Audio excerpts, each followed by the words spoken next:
Hello bull trackers दोस्तों, पिछले कई दिनों से पीएसयू बैंक्स में अच्छी खासी तेजी हमें देखने को मिल रही है। क्या है इसकी वजह? अगर आप देखिए तो पिछले 6 महीने में पीएसयू बैंक्स ने 26% से ज़्यादा का रिटर्न दे दिया, जबकि बैंक निफ्टी इसके आधे रिटर्न्स दिए हैं और निफ्टी ने भी इसके आधे रिटर्न्स दिखाए हैं। तो इसकी तेजी की क्या वजह है? क्या पीएसयू बैंक्स में कुछ बड़ा कुछ हो रहा है? इसको हम समझने की कोशिश करेंगे। साथ ही हम इन पीएसयू बैंक्स में क्या अपॉर्चुनिटीज़ हैं, क्या उनकी सही वैल्यूएशंस है, इसको भी पता करेंगे। और एज यूजुअल हम मार्केट्स की भी बात करेंगे कि शॉर्ट टर्म में मार्केट्स किधर जा रहा है। तो आप देख सकते हैं कि किस तरीके से पीएसयू बैंक्स में अच्छी खासी रैली हमें देखने को मिल रही है। इवन अगर आज भी देखें तो लगभग सभी बैंक्स पीएसयू के ग्रीन में रहे, और 1 वीक में भी आप देखें तो एक हफ्ते में कई बैंक्स जो हैं 5-5% अप हैं, और एक मंथ में भी हमें अच्छे खासे रिटर्न्स देखने को मिल रहा है। यहाँ पे आप देख सकते हैं कि इंडियन ओवरसीज बैंक 10% अप है। तो इसकी वजह क्या है? क्यों पीएसयू बैंक्स में इतनी हमें तेजी देखने को मिल रही है, जबकि बैंक निफ्टी ठंडा सा पड़ा हुआ है? आइए इसको थोड़ा और समझते हैं। तो इसकी वजह है कि अभी रिसेंटली ही अगर आप देखिए सितंबर 12 एंड 13 को एक पीएसपी मंथन का ऑर्गेनाइज किया गया हमारी गवर्नमेंट की तरफ से। और इसमें अगर आप देखिए तो पीएसयू बैंक्स के जो सीनियर लीडर्स प्रेजेंट थे, आरबीआई के लोग मौजूद थे, जो गवर्नमेंट के इकोनॉमिस्ट हैं वो भी मौजूद थे, और इंडस्ट्री एक्सपर्ट्स भी मौजूद थे। तो यहाँ पर इस पर मंथन किया गया कि कैसे हम पीएसयू बैंक्स में एक बड़ा एक्सपेंशन कर सकें और जो पीएसयू बैंक्स को वर्ल्ड स्केल पर ला सके। तो जो की पॉइंट्स वहां पे डिस्कस किए गए वो है road map to bring at least 2 PSU banks into global top 20 by 2047। और इसमें स्पेसिफिकली अगर हम देखें तो टेक्नोलॉजी और मॉडर्नाइजेशन के बारे में बात हुई कि कैसे हम जो उनके पुराने लेगेसी सिस्टम हैं उनको बदलकर एजाइल इंटरऑपरेबल डिजिटल प्लेटफॉर्म में हम कन्वर्ट कर सकें और यूपीआई एआई के साथ भी इंटीग्रेट कर सके। यानी कि कुछ ऐसा विचार हो रहा है कि कैसे सभी पीएसयू बैंक्स एक प्लेटफॉर्म पर आ सके, एक बैंक की तरह काम कर सके। और उसका एक बड़ा गोल ये भी है कि किस तरीके से हम उन बैंक्स को मर्ज कर सके, कंसोलिडेट कर सके। तो इसके अलावा अगर हम देखें तो कस्टमर सेंट्रिसिटी एंड एक्सपीरियंस के बारे में भी बात हुई कि कैसे प्रोसेसेस को सिंप्लीफाई किया जाए। हम जानते हैं कि जो प्राइवेट बैंक्स हैं उनका प्रोसेस काफ़ी इजी होता है, जबकि पीएसयू बैंक्स अभी भी स्ट्रगल कर रहे हैं। हालांकि वो भी इन प्रोसेसेस को अब धीरे धीरे अडॉप्ट करने लगे हैं। इनोवेशन एंड पार्टनरशिप, तो विजन है कि collaborate with फिनटेक्स, global institutions, academic and entrepreneurs. साथ ही जो विजन ये भी है कि expand into sunrise sectors like renewable energy, EVs, green hydrogen etcetera etcetera, जो कि फ्यूचर की इंडस्ट्रीज हैं। और गवर्नेंस एंड एचआर पर भी ध्यान दिया जाए। तो जिस तरीके की मार्केट्स में र्यूमर्स फैल रहे हैं और कुछ हद तक जो हमें इस तरीके के क्लूज मिल रहे हैं कि इसमें से कुछ बैंक्स के बीच में मर्जर एंड कंसोलिडेशन हो सकता है। तो वो जो की बैंक्स हैं ये तो हमें नहीं पता कि इसमें होगा नहीं होगा, लेकिन कुछ लोगों का ये अनुमान है कि ये बैंक्स इसके की कैंडिडेट्स हैं, जिसमें UCO Bank, Bank of Maharashtra, Punjab and Sind Bank and Central Bank of India. और ये किनके साथ मर्ज होंगे, कैसे मर्ज होंगे, ये तो स्पेकुलेट करना इस वक्त जल्दीबाजी होगी, लेकिन ये की कैंडिडेट्स हैं। गोल अगर हम देखें लॉन्ग टर्म जो गवर्नमेंट का गोल है वो ये है कि पीएसयू बैंक्स को कम से कम रखा जाए और मर्ज करके उनकी संख्या को कम की जाए। और अगर पास्ट में हम देखें तो इस तरीके की एक्सरसाइज की गई है। 2019-20 में गवर्नमेंट ने 10 पीएसबीज को 4 बैंक्स में कन्वर्ट कर दिया गया था, जिसमें इन तीनों को जो एक बैंक बना दिया गया था, कैनरा प्लस सिंडिकेट को बना दिया गया था, यूनियन आंध्र कॉर्पोरेशन को बना दिया गया था, इंडियन बैंक प्लस इलाहाबाद को बना दिया गया था। तो रिजल्ट ये हुआ कि 27 पीएसबीज थी 2017 में, जो अब 12 बन गई, जिसमें से 7 बड़े हैं और 5 स्मॉल हैं। और एसबीआई को भी अगर आप देखिए तो उनकी जो सब्सिडरीज हैं, एसबीआई की भी कई सारी ब्रांचेस होती थी, उनको भी मर्ज किया गया पास्ट में। तो ये पॉलिसी उसी की कंटिन्यूएशन होने वाली है और मार्केट उस पर बेट कर रहा है कि इस तरीके का अगर मेजर रिफॉर्म्स होते हैं बैंकिंग इंडस्ट्री में तो इस सेक्टर में आग लगेगी। अब प्रश्न ये उठता है कि इससे फायदा क्या होगा। देखिए, फायदा क्या होता है कि जब आप इतने सारे बैंक्स को चलाते हैं, सबके अपने सिस्टम हैं, सबके अपने मैनेजमेंट है, तो आपके कॉस्ट बढ़ जाते हैं। जब आप इनको मर्ज कर देते हैं तो अब एक सर्वर से सभी बैंक्स की जो बैंकिंग कर सकते हैं, आपका इंफ्रास्ट्रक्चर कॉस्ट में बचत होती है, आपकी मैनेजमेंट की लेयर श्रिंक हो जाती है।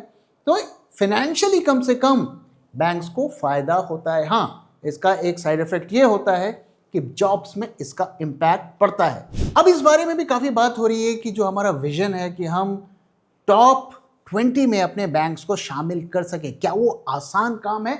तो वो इतना आसान नहीं है, क्योंकि India has many public and private banks but none in the world top 20। अगर हम देखें तो हमारे जो बड़े सबसे बड़ा बैंक है एसबीआई, वो 43 रैंक पर आता है। उनके एसेट्स $800 बिलियन के हैं। एचडीएफसी बैंक को अगर हम देखें तो only private bank in global top 100। तो हमारे प्राइवेट बैंक्स भी काफ़ी पिछड़े हुए हैं। तो ग्लोबल सीन पर जाने के लिए कितना बड़ा चैलेंज है ये हम देख सकते हैं। एचडीएफसी बैंक के एसेट्स $460 बिलियन की है, एसबीआई उससे दुगना है। और ग्लोबल बेंचमार्क को अगर हम देखें तो यूबीएस बैंक नंबर 20 पे आता है, तो इसका $1.7 ट्रिलियन के एसेट हैं। तो अभी भी एसबीआई आधे पर है। तो ये इतना आसान नहीं है कि आप इसे 2-4-5 साल में कर सकते हैं, और एक बड़ा विजन लेकर चलना पड़ेगा। और एक तरीका ये भी है कि अब ज़्यादा से ज़्यादा बैंक्स को मर्ज कर दें तो आपकी साइज ऑटोमेटिकली बड़ी हो जाएगी। तो ये एक और ट्रिगर है, एक और होप हमें बताता है कि किस तरीके से बैंक्स में मर्जर के अच्छे चांसेस हैं। India lacks global scale banks that can individually finance mega infra projects. तो कोई भी बैंक अगर आप देखिए जो बड़े 2-3 लाख करोड़ के प्रोजेक्ट्स को फाइनेंस नहीं कर सकता, इस तरीके की हमारे बैंक्स की साइज नहीं है। अब अगर हमें ग्रोथ करना है, टॉप 20 में लाना है, तो हमें क्या करना पड़ेगा? एसबीआई को 5 to 8% CAGR से अपने एसेट्स को बढ़ाना पड़ेगा। दोस्तों, ये दिखने में फिगर छोटी लग रही है, लेकिन इसको लॉन्ग टर्म में इस रेट से बढ़ाना इज़ नॉट ईजी। और हम जानते हैं ऑलरेडी क्रेडिट में जो है गिरावट होती हुई हमें दिख रही है पिछले 1 सालों से। तो ये कैसे पॉसिबल होगा? और जो दूसरे पीएसबीज हैं उनमें भी डबल डिजिट की ग्रोथ करनी पड़ेगी। तो अगर हमें ये विजन को अचीव करना है तो इसमें काफ़ी काम करना पड़ेगा और स्टेप बाय स्टेप चलना पड़ेगा, जिसमें हमें कैपिटल भी डालना पड़ेगा, मॉडर्नाइज भी करना पड़ेगा, गवर्नेंस में रिफॉर्म भी करना पड़ेगा, और ग्लोबल मार्केट्स में भी जाना पड़ेगा, और उसे डाइवर्सिफाई करके फिनेंस एंड ओवरसीज ब्रांचेस में भी हमें खोलना पड़ेगा, ताकि वहाँ का पैसा भी बैंक में आ सके। तो ये सारा कुछ करना इतना आसान नहीं है। अभी हम बिल्कुल प्लानिंग स्टेज पर हैं, लेकिन ऑब्वियसली एक फैक्टर हमारे काम को थोड़ा आसान कर देगा। अगर हम इन छोटे छोटे बैंक्स को जोड़कर उनके एसेट्स को अगर हम क्लब कर दें तो हमारे बैंक्स की साइज बढ़ सकती है। अब अगर हम चैलेंज की बात करें तो क्या ये आसान है? तो अगर आप देखिए तो क्रेडिट में ऑलरेडी स्लो डाउन होना शुरू हो गया है। हम 13% से 10% से नीचे चले गए। आप देख रहे हैं कि एक तरफ हम अपने बैंक्स को बड़ा करने का प्लान कर रहे हैं, दूसरी तरफ हमारा क्रेडिट नीचे जाता जा रहा है। तो इस तरीके से तो ये काम नहीं हो पाएगा। प्राइवेट बैंक्स, भाई ऐसा तो नहीं है कि सारा एसेट हम पब्लिक सेक्टर बैंक्स को ही दे देंगे। प्राइवेट बैंक्स भी उसी एसेट्स के लिए फाइट कर रहे हैं। तो हमारा डोमेस्टिक लेवल पर भी काफ़ी ज़्यादा कंपटीशन है। और अगर हम रिस्क की बात करें तो जब भी कोई बैंक बहुत ही तेज़ी से ग्रो करता है तो वो रिस्क भी क्रिएट करता है, जैसा कि हमने 2008 में देखा। तो बैड लोन्स एनपीएस का खतरा बढ़ता जाएगा, और अगर कोई बड़ा लोन वोन लेके भाग गया तो वो अलग प्रॉब्लम्स होंगी। साथ ही जो पॉलिटिकल रिस्क होते हैं कि लोन्स वगैरह की माफ़ी वगैरह होता है, तो वो भी बैंक्स के ग्रोथ में इम्पैक्ट कर सकता है। साथ ही political interference and weak governance, तो ये भी इम्पैक्ट कर सकता है। तो ये सारे रिस्क हैं। तो अगर हमें इस प्लान को सक्सेसफुल करना है तो वंस अगेन आपके एसेट्स को 5 to 8% हमें बढ़ाना पड़ेगा। काफ़ी पैसा हमें बैंक्स में इन्फ्यूज करना पड़ेगा, गवर्नेंस में रिफॉर्म करना पड़ेगा, और टेक, बिना टेक के यूज़ किए ऐसा पॉसिबल नहीं है। तो ये प्लान काफ़ी एम्बिशियस है, लेकिन हमें ध्यान रखना है कि हमें सिर्फ ग्रोथ को चेस नहीं करना है, हमें अपने एफिशिएंसी और रिस्क मैनेजमेंट को भी ध्यान में रखना है। तो यहाँ से की टेक अवे क्या है? की टेक अवे ये है कि स्ट्रॉन्ग पॉसिबिलिटी है कि कम से कम कुछ बैंक्स को मर्ज किया जाएगा। अगर हम ये गोल रखे हैं कि हमारे बैंक्स को टॉप 20 में आना है, तो बिना मर्जर के ये संभव ही नहीं है। सिर्फ अगर हम क्रेडिट ग्रोथ और एसेट ग्रोथ ही अचीव करके अपने बैंक्स को बड़ा करना चाहते हैं तो ये संभव नहीं है। दुनिया के जितने भी बड़े बैंक्स अगर आप देखें तो वो ग्लोबल लेवल पर ऑपरेट करते हैं, इसीलिए वो बड़े बैंक्स बन पाए। और हमारे बैंक्स की एक बहुत बड़ी वीकनेस है कि हमारे बैंक्स ओवरसीज मार्केट्स में उतने स्ट्रांगली प्रेजेंट नहीं है, और इसीलिए हम बड़ा बैंक नहीं बन पाएंगे। और इसका बनने का सबसे आसान तरीका यही है कि छोटे छोटे बैंक्स को मर्ज करके एक बड़ा बैंक बनाया जाए। तो आपने देखा कि मर्जिंग के स्ट्रॉन्ग पॉसिबिलिटीज है, कम से कम कुछ बैंक्स को मर्ज किया जाएगा और इसका बेनिफिट उन्हें मिलेगा। अब इसमें से कौन सा बैंक किसके साथ मर्ज होगा, देखिए ये मैं नहीं कह सकता, ये तो सिर्फ सरकार जानती है। अभी तक ऐसी कुछ खबरें किसी भी तरीके से बाहर नहीं आई हैं, तो अभी तक ये कहना बहुत मुश्किल है कि इसमें किस बैंक को सबसे ज़्यादा फायदा होगा। लेकिन अगर आप इस मर्जर पर बेट करना चाहते हैं, पीएसयू स्टॉक्स पर बेट करना चाहते हैं, तो कुछ सुझाव हम आपको दे सकते हैं। हमने आपको दिखाया थोड़ी देर पहले कि कौन कौन से बैंक स्ट्रॉन्ग कंटेंडर है मर्जर के। अब उसको कितना फ़ायदा होगा नहीं होगा इस स्टेज पे कहना पॉसिबल नहीं है, लेकिन हम आपका काम थोड़ा आसान कर देते हैं। ये सारे पीएसयू के बैंक्स हैं, ये आप देख सकते हैं, ये उनके डेली, वीकली और मंथली रिटर्न है, और ये करंट प्राइस है। और हमने आपका काम आसान इस तरीके से किया है कि हमने उस बैंक की करंट वैल्यूएशन को यहाँ पे लिस्ट डाउन किया है। तो हमेशा इन्वेस्टिंग का एक रूल होता है कि जब भी आप वैल्यूएशन से नीचे खरीदते हैं तो आप सेफ जोन पे रहते हैं। यानी कि अगर कुछ एडवर्स न्यूज़ भी आ भी गई और आपने वैल्यूएशन से नीचे खरीदा है तो आप काफ़ी हद तक सेफ रहते हैं, एक मार्जिन ऑफ सेफ्टी रहती है। तो यहाँ पर आप देख सकते हैं कि हमने वैल्यूएशन दे दिया। यहाँ हम देखें तो हमें क्या दिखता है, अगर हम UBI, union bank of India को देखें तो 165 इसकी वैल्यूएशन है, जबकि करेंटली ये उससे नीचे ट्रेड हो रहा है। अगर आप एसबीआई को देखें तो वैल्यूएशन 785 है, ये उससे ऊपर ट्रेड हो रहा है। यूको बैंक वंस अगेन आप देखिए तो ये लगभग सेम लेवल पर ही ट्रेड हो रहा है, थोड़ा ओवर वैल्यूड दिख रहा है। पंजाब नेशनल बैंक ये भी सेम लेवल पर ट्रेड हो रहा है, और पंजाब एंड सिंध बैंक अगर आप ये देखिए तो ये भी ओवर वैल्यूड है। इंडियन बैंक ये भी माइनर ओवर वैल्यूड है। इंडियन ओवरसीज बैंक काफी ज्यादा ये ओवर वैल्यूड है। अगर कैनरा बैंक को देखें तो ये बैंक थोड़ा अंडर वैल्यूड हमें दिख रहा है। सीबीआई ये भी ओवर वैल्यूड है, और बैंक ऑफ इंडिया ये भी माइनर अंडर वैल्यूड है, और बैंक ऑफ महाराष्ट्र को भी अगर आप देखें तो ये भी अंडर वैल्यूड है, और बैंक ऑफ बड़ौदा भी अंडर वैल्यूड है। तो जब भी आपका जो प्राइस होता है वो वैल्यूएशन से नीचे होता है कम से कम 10-15%, तब हम कहते हैं कि स्टॉक इज अंडर वैल्यूड, और तभी हमें स्टॉक्स में एंट्री करनी चाहिए।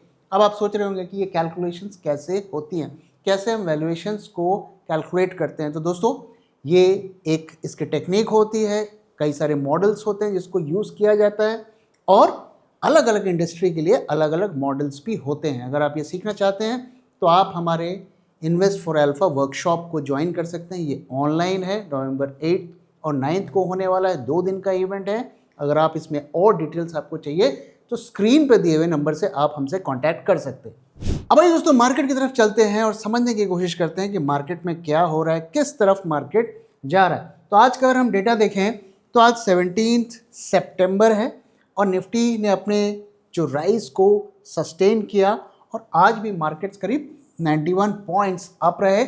हम 25,330 के लेवल को पार कर चुके हैं। और अगर हम वोलेटिलिटी में देखें तो कल के दिन हमने डिटेल में वोलेटिलिटी के बारे में बात की थी, वहाँ पर कोई मेजर बदलाव नहीं है। कॉल पुट आईवीज मोर और लेस यही बता रहे हैं कि मार्केट थोड़े थके थके, लैक ऑफ मोमेंटम हमें देखने को मिलेगा। विक्स में भी हमें वही पिक्चर देखने को मिल रही है। अगर हम पुट कॉल रेशियो में देखें तो वंस अगेन कल जो राइज हमें देखने को मिला था आज वो थोड़ा घटता हुआ दिख रहा है। और हम जानते हैं कि पुट कॉल रेशियो का जो इस वक्त नियर टर्म टॉप होता है वो करीब 1.3 के आसपास ही होता है, जहाँ जैसा कि आप देख सकते हैं, और उसके बाद हमें गिरता हुआ दिखता है। तो ये कुछ हद तक बेरिशनेस दिखा रहा है कि आपके पुट कॉल रेशियो में ड्रॉप देखने को मिला है।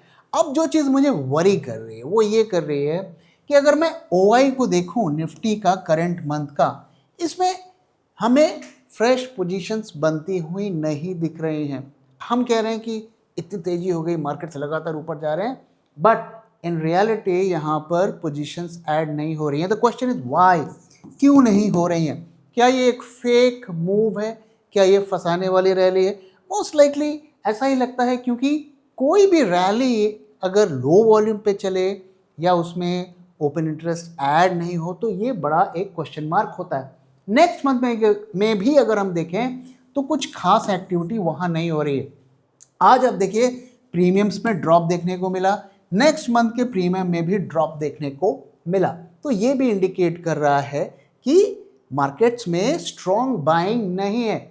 वॉल्यूम को अगर मैं देखूं, टर्नओवर देखूं तो आज अच्छा खासा रहा और ये थोड़ा हमें एक कॉन्ट्रडिक्शन डेटा में दिखा रहा है। एडवांस डिक्लाइन रेशियो भी अच्छा खासा है। और अगर हम एफआईए की इंडेक्स शॉर्ट्स की पोजीशन देखें तो इन्होंने पोजीशंस कट की हैं, क्योंकि कंटिन्यूसली मार्केट्स ऊपर जा रहे हैं। करीब उन्होंने 18,000 कॉन्ट्रैक्ट्स कम किए हैं, 10% अपने ओआई को कम किया है। लेकिन आप देखिए कि अभी भी हम पिछले कई दिनों के हाईएस्ट लेवल पर हैं, उसके आसपास ही हैं। तो कोई मेजर शॉर्ट्स की कटौती नहीं हुई है। और दूसरी बात, कैश मार्केट में अभी भी हम देख रहे हैं कि एफआईआईज की लगातार सेल की फिगर्स आ रही हैं। और मैं दोस्तों आपके साथ शेयर किया कि कोई भी रैली तब तक सस्टेन नहीं होगी जब तक एफआईआईज अपनी सेलिंग को नहीं रोकते हैं, और वो सेलिंग को उन्होंने मेंटेन रखा है। हाँ, ये बात सही है कि पिछले कई दिनों में उनके सेलिंग में कमी आई है। और दोस्तों ये पैटर्न हमने पिछले साल भी देखा था। हेवी सेलिंग के बाद जब रिटेल का पार्टिसिपेशन कम हो गया तो उनकी सेलिंग ड्रॉप हो गई। और जो अगस्त का डेटा आया है उसमें यही पिक्चर हमें देखने को मिल रही है कि रिटेल का डायरेक्ट इक्विटी मार्केट में पार्टिसिपेशन काफ़ी कम हो गया है। करीब 15 से 20% का वहाँ पे डाउन देखने को मिला है। और इसी वजह से एफआईआईज की सेलिंग धीमी पड़ी है, लेकिन वो बंद नहीं हुई। जैसे ही रिटेल खरीदेगा उनकी सेलिंग बढ़ेगी। अब एक और चीज़ जो थोड़ा हमें परेशान कर रही है वो ये है कि जो प्रीमियम्स का ट्रेंड है, निफ्टी फ्यूचर्स के प्रीमियम्स का ट्रेंड, वो भी काफ़ी ज़्यादा इंकरेजिंग नहीं है। मार्केट्स लगातार ऊपर जा रहे हैं और करंट मंथ में अगर आप देखिए तो प्रीमियम्स आर एक्चुअली ड्रॉपिंग। ये डाइवर्जेंस अच्छी चीज़ नहीं होती है और ये अक्सर ये इंडिकेट करती है कि ये फेक रैली है। और नेक्स्ट मंथ में भी अगर हम देखें तो वही सिचुएशन हमें देखने को मिल रही है। तो इस वजह से ये डेटा हमें ये बता रहा है कि दिस रैली इज क्वेश्चनेबल। इसमें बहुत ज़्यादा हमें भरोसा नहीं करना चाहिए। एज अ ट्रेडर आप 2-3 दिन की पोजीशंस बनाकर कुछ प्रॉफिट कमा सकते हैं तो कमा लें, लेकिन इसे हमें एक लॉन्ग टर्म रैली की तरह नहीं देखना चाहिए, क्योंकि इस रैली के पीछे कोई फंडामेंटल रीजन नहीं है। अब आइए क्विकली चार्ट को भी देख लेते हैं, वहां से हमें क्या क्लूज मिल रहे हैं। तो दोस्तों अगर आप हमारे वीडियोस को देख रहे हैं तो हमने करीब यहाँ पर 24,850 के लेवल के यहाँ पर आपसे बाय करने को शेयर किया था कि यहाँ से बाय किया जा सकता है। और हमारे एग्जिट्स का लेवल करीब करीब यहाँ था, तो करीब 200-250 पॉइंट्स का हमने बुक किया था। और उसके बाद हमारा क्या व्यू था कि अभी शॉर्ट्स इनिशिएट नहीं करना है और लॉन्ग्स को प्रॉफिट बुक कर लेना है। और हमारे बुक करने के बाद भी मार्केट्स करीब 200 पॉइंट के करीब ऊपर गया है। तो हमारे प्रॉफिट बुकिंग करने का रीजन क्या था? कई रीजंस थे। अगर आप देखें तो यहाँ पर वॉल्यूम्स हमें नहीं दिख रहे थे। दूसरी बात कि जो MACD का डाइवर्जेंस हमें देखने को मिल रहा था, तो इस वजह से हमने टाइमली मैनर पे प्रॉफिट्स को बुक किया। और हमने आपके साथ शेयर किया था कि ऐसा नहीं है कि यहाँ से मार्केट सीधा नीचे जाएंगे, यहाँ पर थोड़ा वो फड़फड़ाएंगे, यानी कि थोड़ा ऊपर नीचे करेंगे और फिर डाउनफॉल शुरू हो सकता है। और अभी उसके चांसेस कम हैं, और जब होंगे तो हम आपके साथ शेयर करेंगे। तो इस वक्त हमारा ये व्यू है कि जब तक ये लेवल ब्रीच नहीं होता 25,165, हमें शॉर्ट्स ओपन नहीं करना है। मार्केट्स ऊपर जाता है तो जाने दीजिए, वेट एंड वॉच करिए, और दूसरे जगह पे पैसे लगा सकते हैं, दूसरे ट्रेड्स, स्पेशली स्टॉक्स में आप ट्रेड्स खोज सकते हैं। लेकिन निफ्टी के लिए हमारा लेवल यही है फिलहाल के लिए, और इसके नीचे आने पर ही हम शॉर्ट्स को ओपन करना चाहिए। तो दोस्तों, इसी के साथ इस वीडियो को मैं यहाँ पे खत्म कर रहा हूँ। वीडियो कैसा लगा जरूर बताइएगा, और अपना फीडबैक भी शेयर करना मत भूलिएगा। Thank you very much for watching and thank you for your time.